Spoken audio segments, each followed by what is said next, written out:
Minneapolis-St. Paul, The Fan. Yeah.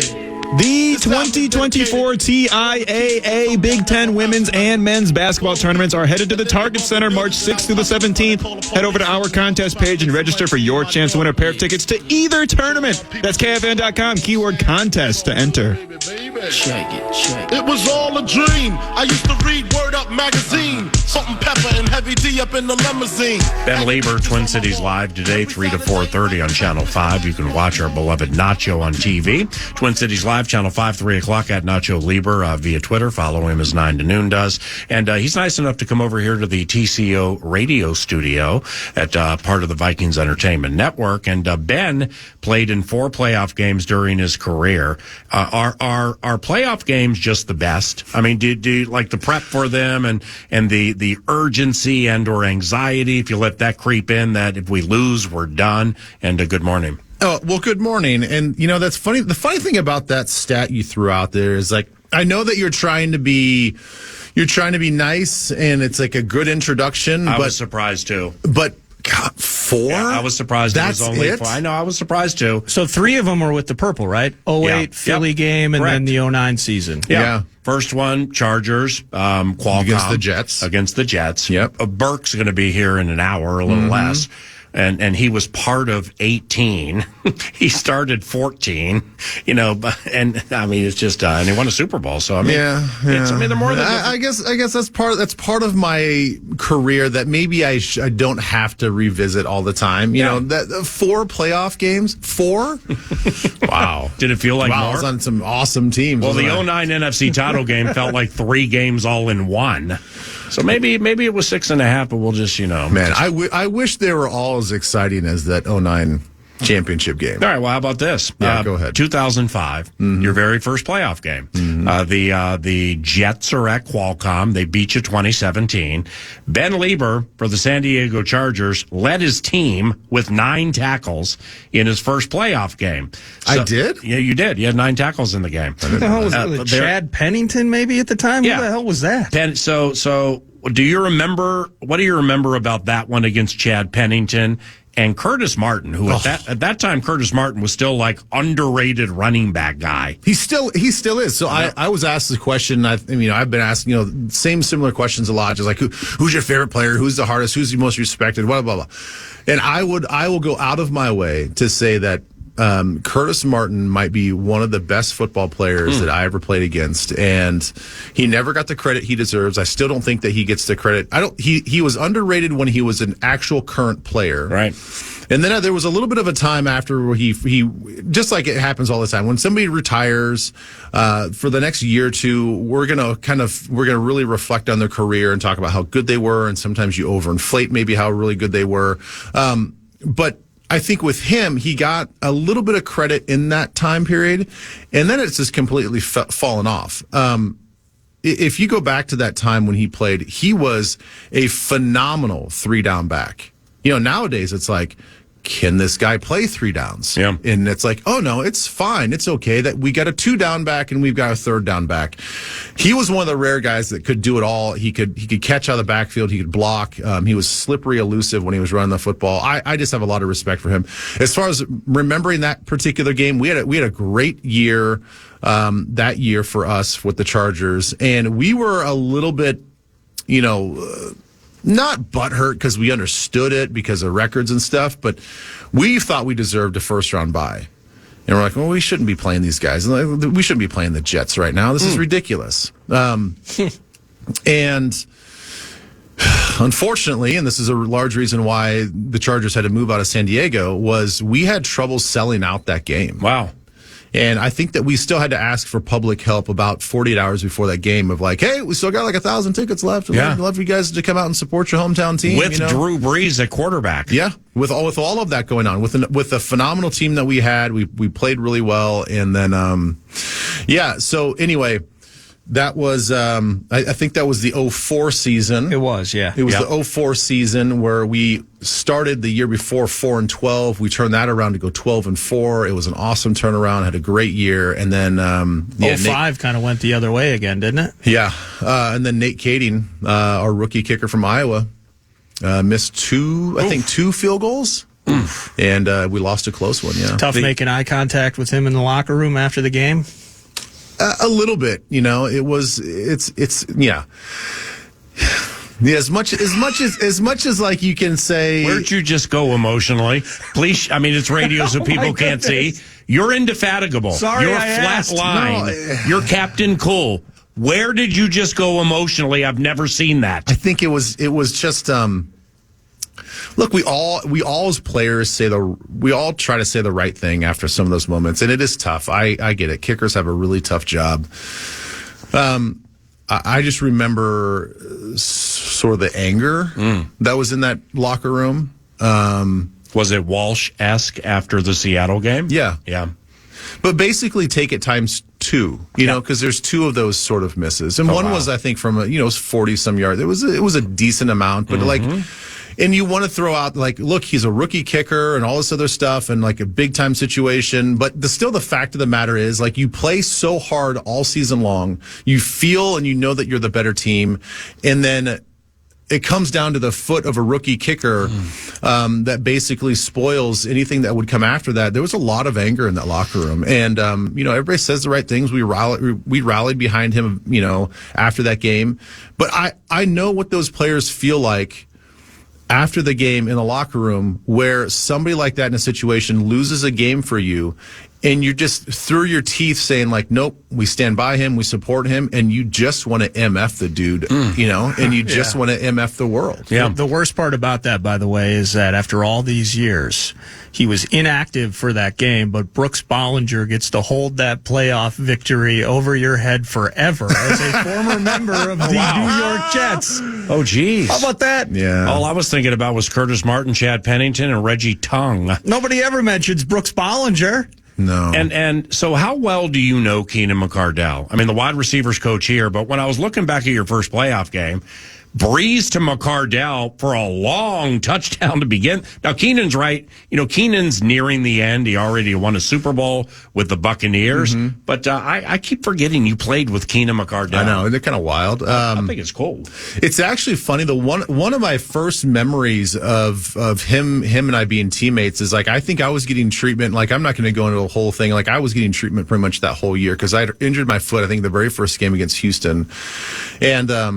And that was an injury that eventually led to surgery the following year. But and I was getting treatment on that foot, and Keenan comes in, and he actually sat down. I think he was just there to shoot the breeze with people in there, and obviously I knew who he was, and I was sort of in awe of him. I'm still in my mind still a young player, and here's the salty vet comes in with all this street cred. Yeah, decade and a half of play. Yeah, and I just sort of much like I did a lot in my career, just sat and just listened to him talk and wanted to take everything in from him. So as cool as he is now when you guys are around him, that's the way he was as a player.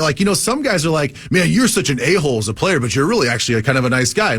Guys have to put on these different hats, these different faces sometimes to go out there and play and be this quote unquote gladiator on the field.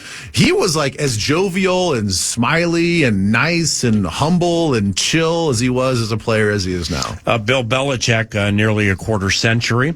He will no longer be coaching the New England Patriots. How does that hit you?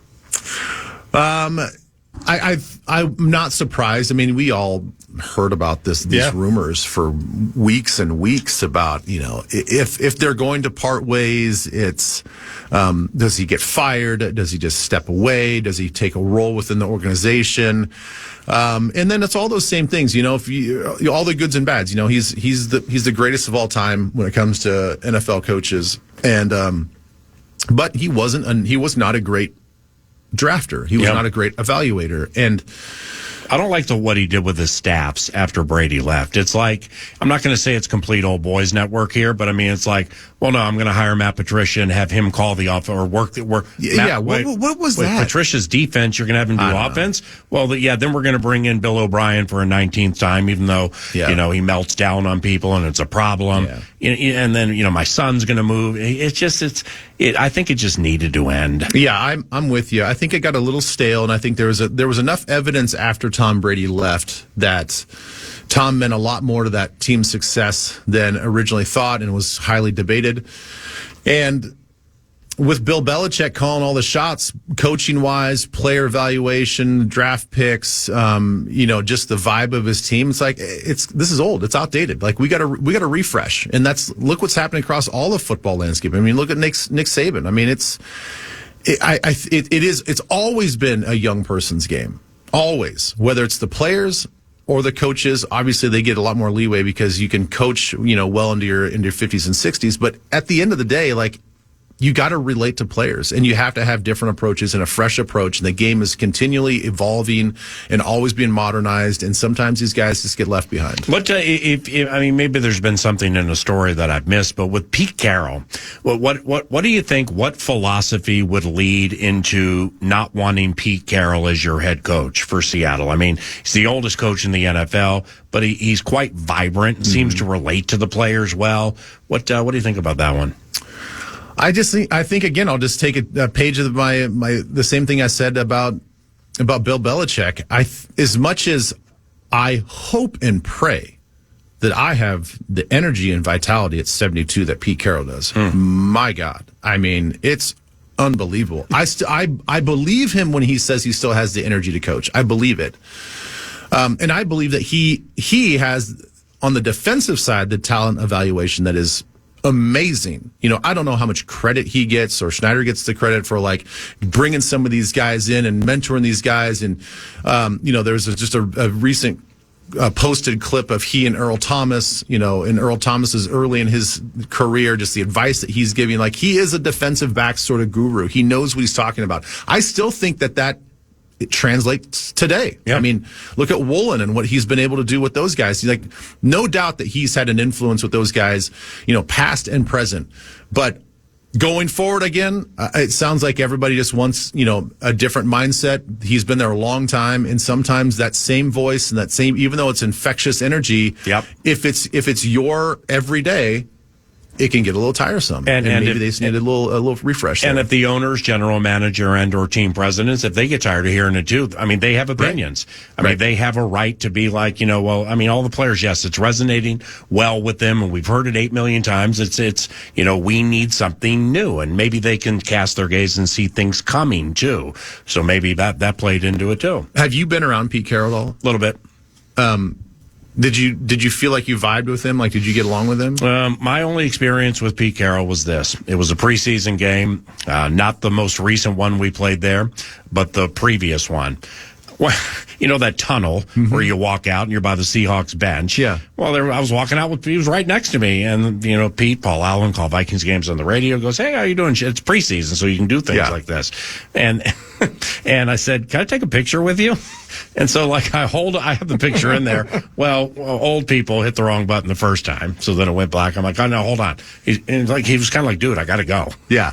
So I was frustrating. I'm like, "Here we go." And then it was blurry. I'll show you the picture during the break. It's blurry, but he smiled, so that's like my only interaction. I wanted a picture with him for moments like this. And then you tried to record an interview with him on your phone. Yeah, well, then I said the same thing to Belichick last time we saw him, just because their immortality, HOF. I wanted a picture, and Bill told me to F off. I'm just kidding. Okay, I think, and I mean this in all positive sincerity, I think you guys would really get along. Oh, you because in my 15 minutes with Pete Carroll. Well, let me ask you a question before you go down. Does Heath Farwell like Pete Carroll? Yes. Okay, go ahead. Yes. This is going to be good. So in my 15 minutes with Pete Carroll, before I signed with the Rams, I was in Seattle doing my physicals and meeting with coaches and whatever. In my 10, 15 minutes with Pete Carroll in his office, the amount of multitasking and multi-focusing that he's able to do, I've never seen anything like it. Yeah. And I think I've shared this story with you before. You walk into his office, and he has overhead speakers on, and they're just blaring music. Wow. Right? Complete sensory overload, his office. He's got music playing over his speakers. He has 3 TVs, I think 3 TVs on the wall, all playing 3 different things, like let's call ESPN, NFL Network, and then maybe last week's game. Yeah. Right? All with volume on.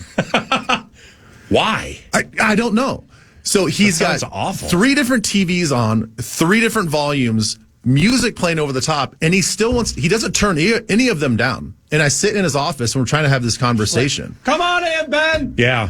And I'm like, and so I talked to Heath about it. He was like, no, that's Pete. That's just the way he is. Like he just like He wants to see how you can function mentally with distraction. Well, I don't know if it's intentional or whatever it is, but like that's how he operates. He multitasks to the nth degree. And you do a great job of doing that as well. You can do multiple things at one time. I think your brain power is much more than mine. And I'm like, you two in a room would be fantastic. Well, so, I mean, fantastic. Might have plenty of time to meet me now if I can get up to the Pacific Northwest. Hey, does it make sense to, like with Kwesi Adolfo-Mensah earlier today, 9 to noon, and then yesterday with his press conference, it seems clear that he's sharing, yes, I and we want to re-sign Kirk Cousins. I mean, I think he's very warm/hot on it. And I mean, if you were to bet, like it's a heaven or hell, you have to be right on this thing, which way would you bet? That Cousins, that they re-sign him and he comes back, or that there's going to be a problem? No, I think I would lean towards they re-sign him and they get him back. Okay, then let's dovetail it into this, and I'm glad you said that.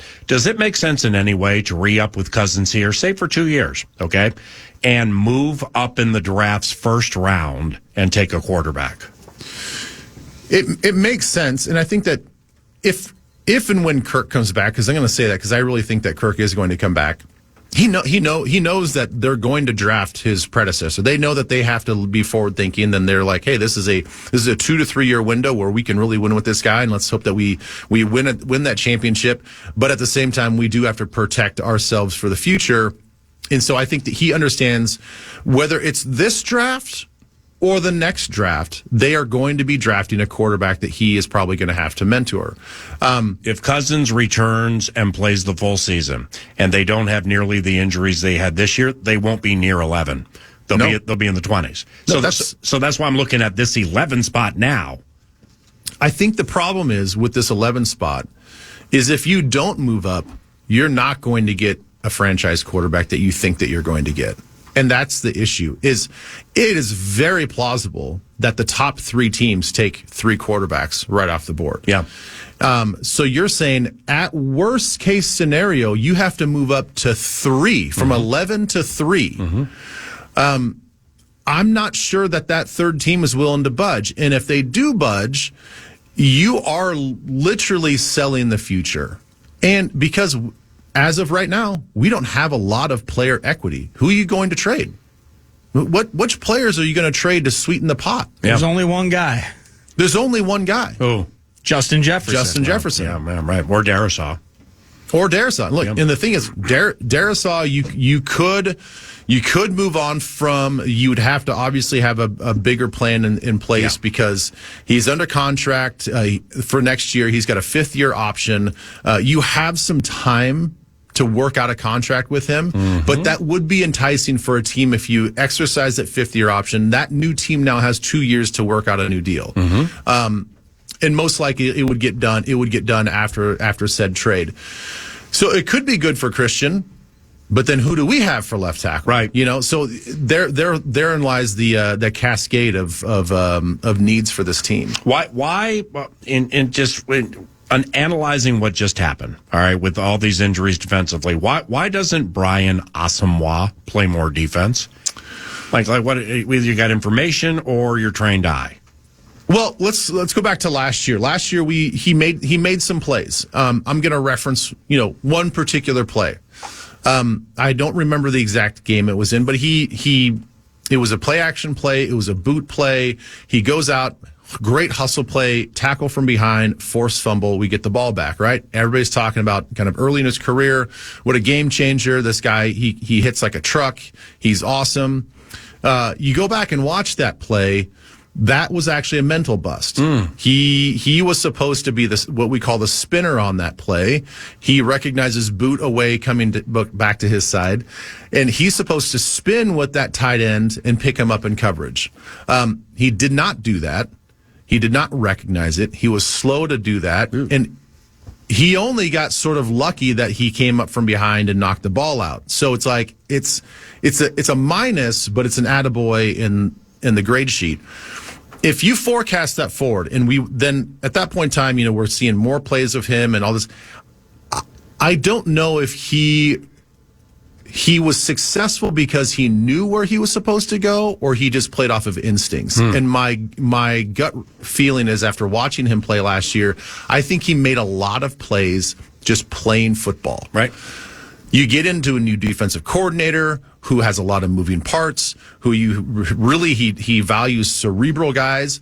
I just don't know if that he could maybe handle it and be the blitzer that Pace was. And so I think it's a little bit mental, and I think also physically he wasn't has the blitz capabilities that Ivan Pace had. I mean, it's amazing, too, because we're not talking like he played 30 or 40%. He played 4% of snaps. Yeah. I think he had less than 40 total snaps all season on defense. Hey, 3 minutes, 2.5 maybe, and there are some games that I just need your 30, 45-second quick twitch before you leave, okay? And I know you're friends with both Kevin Stefanski and D'Amico Ryans, and they meet each other this weekend. That's actually not true. I don't know D'Amico. Oh, I thought you knew D'Amico a little bit. Okay. We'll forget that game then. Rams at Detroit. Who do you like and why? As much as I'm a fan of Detroit, and I'm putting just my normal just football fan hat on, I want Detroit to make some waves. I enjoy what they're doing. I think it's great for our division. Unfortunately, I think they get beat by the Rams. McVay's a killer. McVay's a killer. Look, we were able to shred their secondary apart in 2 games. And granted, they don't have a Justin Jefferson, but I think that they have capable receivers. I think they have a capable passing game. And I think what's really going to sell it for me is I don't think they're going to have near the success offensively in the ground game that we've seen when they played us. This is a top 5 interior pass rushing D-line. I think that is going to give Jared Goff some problems. I think it's going to give their offensive line problems. I think they win it with their defensive front and the way they can get the ball down the field in the passing game. Can Green Bay upset Dallas? I don't think so. I just don't think that they're mature yet. I'm just going to, golf claps to what they've done with such a young team, historically young team, to go to the playoffs. I just don't think that they have the firepower, the maturity to go down into Dallas, where they haven't lost at home yet this season, and play a team that's pretty seasoned. I mean, they've got some dudes across the board, and you've got a head coach that's been doing it a little bit longer than LaFleur. So I'm going to go Dallas in that one. Eagles snap to life Monday night, yes or no? I don't think so. I really feel like something's sort of fractured there, and I don't think that they're playing a great team. I don't think they have a great opponent that they're playing, but there seems to be something within all the things that if guys are going to be saying stuff publicly in the locker room and sort of voice their disappointment and where they are, it seems like the vibe and the energy is down. I don't think you can just snap your fingers and be like, all right, boys, playoff football, here we go. Let's all those differences that we had and all those things that we swept under the rug from the regular season. We're just going to continue to keep them under the rug, because guess what, guys, it's playoff football. I don't think it goes away that easily. I think that they have lost faith in their coaching staff. I think they've lost faith in some of the players and some of the scheme, and I think they get beat. You're awesome. Thank you, Ben. Thanks, guys. We'll watch you on TV today, 3 to 4:30. Twin Cities Live, Channel 5. Second half of the radio, Wild head coach John Hynes joining us next. On KFAN. The Fan and the Big Ten Conference want to give you a shot to put $1,000 in your hand with our national cash contest. Enter the keyword cash at KFAN.com now for your shot at winning. That's keyword cash. Enter it now at KFAN.com.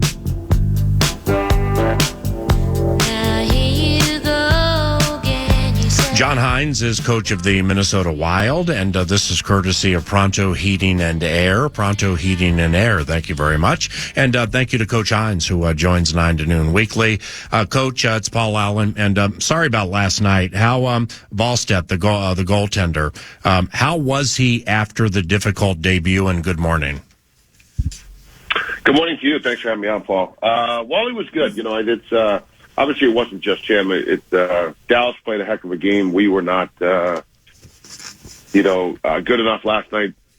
But I think when you have a young rookie coming in, one of the things that we talked with him about is, he's worked so hard to get his first NHL game. There's so much sacrifice that he and his family made. His dad was able to come over from Sweden and see him play, and is going to stay here for a few days with him. So, it takes time for the young player, and I think it's also something that he needs to I think, enjoy and reflect a little bit after the game on the fact that he got his first NHL game, and just take some lessons out of the game from him and then move on. Like, would that be the preach from you or the goaltending coach? I mean, because it obviously is easier said than done when these guys, they just want to go 10 out of 10. And, if it doesn't work, if it's a 7, even though it's not all his fault, they're just going to take it hard, right? Yeah. I mean, everybody does. It's knowing, whether it's the goalie or forwards or the coaches or whoever. I mean, it's never fun to have a result like that. So, but that's part of the business, even for a young player that comes in. It's a combination of myself, his teammates, some of the older guys, Freddie Shabbat, the goalie coach. You just want to make sure you communicate with them, and we all did. And I think he's in a good spot. And I'm glad you framed up the Stars the way you did. I mean, seriously, that squad was. I know you're down personnel and that matters, but that team was humming last night. Holy cow! What led them to having so many odd man rushes? Well, I think some of it was they have great team speed, and I think when you anticipate. Like if they have a little bit of time and space in their D zone, their forwards, anticipate to try to blow the zone a little bit, much like we do. And last night they were executing on some of those plays that were either they were sometimes in the NHL the other team they make good plays, they have good players, they execute exactly what they want to do. And then there was some that were structural breakdowns by us where we've got to do a better job, particularly later in the game. I felt early in the game they made some plays that were really good plays. I thought later in the game, particularly in the third, when we gave up some of those, our D's down. We don't have a guy backing up our defense when we gave up odd man rushes. Those are mental mistakes you can't have. Coach, any help on the horizon? Anybody else coming back soon? I don't know. It's day to day, and every day is different. You go to the rink every day. You talk to the trainers and. So we'll see. Today the guys have a recovery day here, and then we'll see if we get anyone back. I don't anticipate it, but we'll see. With Brodin and Spurgeon not having them, Coach Hynes, how does that impact your offense? Well, it does impact the offense in certain areas. I think that our D core has tried to do and has done a good job. But then, as I said, when you have players like Brodin out and a Spurgeon out on the back end, these are great skating, puck-moving defensemen.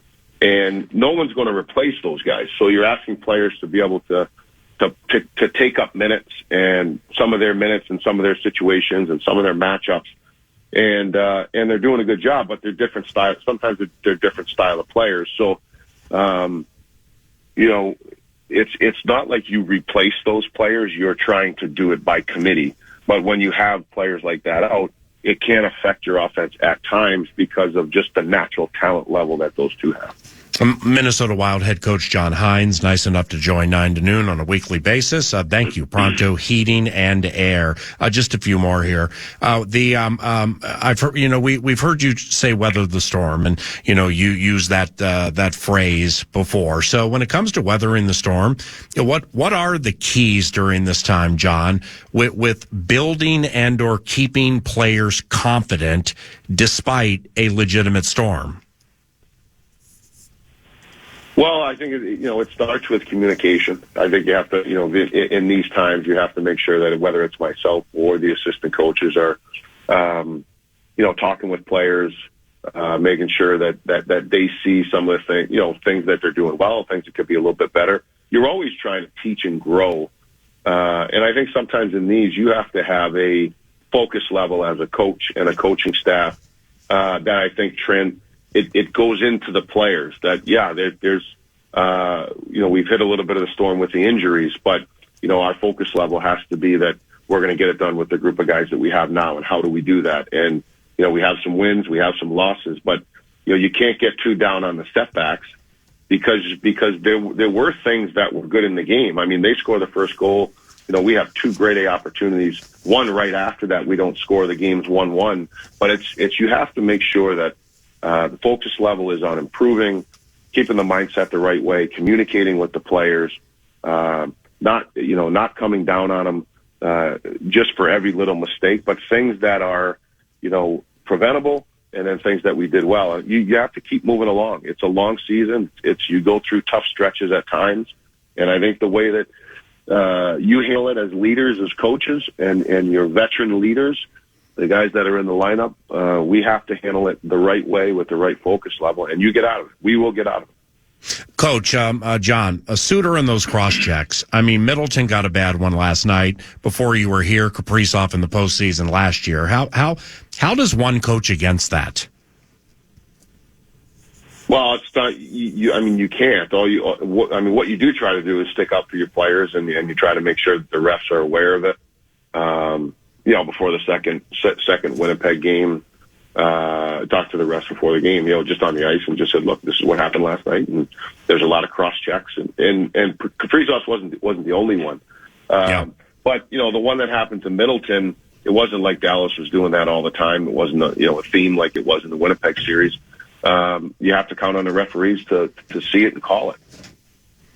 Philly and Arizona, a couple of teams, specifically Philly, with, they've had bad records for a while, but a couple of pesky teams on the horizon next, tomorrow and Saturday. Best of luck against those squads, and we'll chat next week, okay?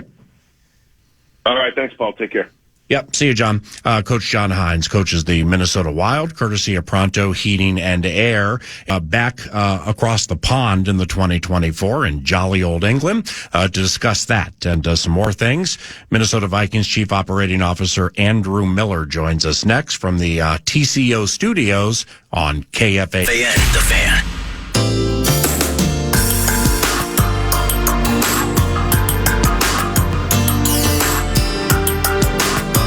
The Upper Midwest's biggest boat sale is back. The Discover Boating Minneapolis Boat Show, in partnership with Progressive Insurance, is headed to the Minneapolis Convention Center January 18th through the 21st. Head over to our contest page for your shot at a family 4-pack of tickets. That's KFAN.com, keyword contest to enter. The voice of Max Fuller, guiding the great ship Love Covenant from the 651 Carpets Plus studios at FM 100.3 KFAN, your multiple decade home for Minnesota Vikings football. And speaking of the Vikings, the chief operating officer is Andrew Miller, who is with us now in the TCO radio studio. How's your day going so far? It's great. It's good to see you, PA. Thank you, too. Likewise. London. Tottenham Hotspur for a second time. The Vikings are heading back in 2024. What leads to that decision by the NFL? Like how do they pick teams? Yeah, I think typically the league is looking to have teams host home games out there on a rotating basis every few years, and they're looking in this case for an NFC team that would typically have had a 9th home game. Right. So I don't know all the things that go into it from a league perspective, but when we get brought into it, it's saying, hey, we're looking to have the Vikings be a designated team, and obviously from our standpoint, we have global marketing rights in the UK. We're building our brand and Viking fandom in the UK. It's the second time we'll have been there in the last now 3 seasons, counting 2022, and we're excited to do it. There's a tremendous excitement for the Vikings in London. It gives us a chance to create exposure for Minnesota, for our home market on a global basis, and it's something that we're really excited to do. Do teams have the right to say no? And does anybody ever say no? Come on, we just won 7, man. We got 9 home games. Yeah. Listen, I think the truth is we think U.S. Bank Stadium's the best stadium in the entire league. And, we want to make sure that we're providing our fans every home game we can in U.S. Bank Stadium and create, the atmosphere and excitement and all the iconic things about our fan experience. We're going to try and replicate that in London. But, we always want to play in Minnesota in front of our fans. Well, why not Brazil or Germany? But why not Brazil? So when we went through, our process a couple of years ago to bid, we have global global market rights in the UK and Canada, and there was a number of other countries available. Some teams bid and created business plans for countries that weren't on that initial list, and we looked at it and said, where are the natural connections for us as the Minnesota Vikings? Canada is an absolutely natural connection, right? We share a border with Canada. We have a number of season ticket holders in Canada. We have a lot of presence there. So for us, that was a natural, easy, decision.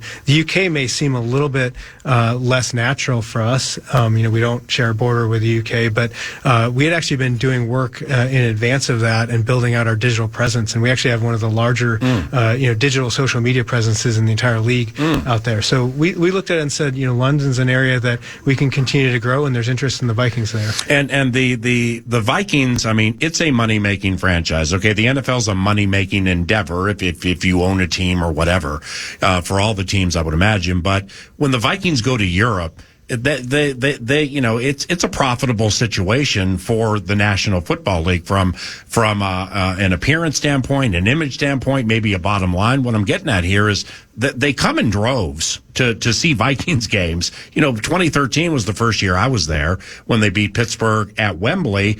But, the popularity, the worldly popularity of the Vikings has to play into this too, right? Absolutely. I think, what we see when we travel around the league is Viking fans are incredible in road stadiums. We create a lot of buzz. There's a lot of purple. It's really loud, and it's incredible to see all of our fans show up, across the league.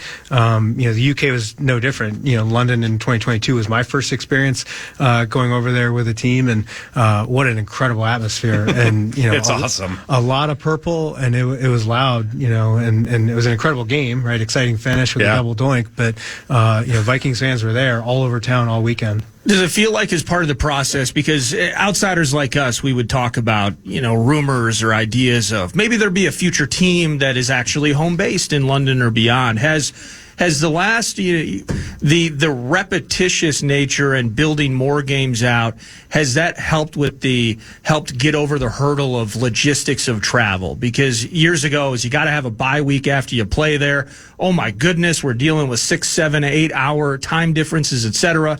Now, even within the last year or two, you're seeing teams that are playing immediately after going to London. It seems like the comfort level has built up as part of that expansion too. Have you seen that? Yeah, one of our goals as we look to London in 24 and as we think about international games is making sure it's a seamless transition for our football operations, right? We need to go out there and try and win a game, right? And so all the logistics, all the travel, from a performance standpoint, making sure our players are ready to go both that week and then when they come back is important. And, Tyler Williams and our high performance staff, they're doing a lot of work to try and understand, what's the best, most effective, way from a science standpoint for our players to go out there. And from a sleep, it's really important. We spent a lot of time with Tyler's staff and the experts from partners like Sleep Number. Like, how do you make sure that when you go abroad, you're ready to go play a game, and then when you come back, you're ready to go again. And Josh Hinkst, I'm not sure exactly what his title is, but strength and conditioning, might be director of performance or whatever. Yeah. But yeah, I mean, it's I'd put him in there too, with Tyler Williams, and it's not like this is the first time it's ever been done, activation, like right when you get there, but like, it was on the big sheet of like, this happens at 7, this happens at 8, stuff like that. I don't understand what activation was, and it was basically like your children shaking out the willies. You know what I mean? I mean, they're stretching and it's more complex, but I mean, activating the body after the long flight, the time change, I just thought that was really cool. Yeah, I think there's been a lot of progress in the science of the ability to go and do that.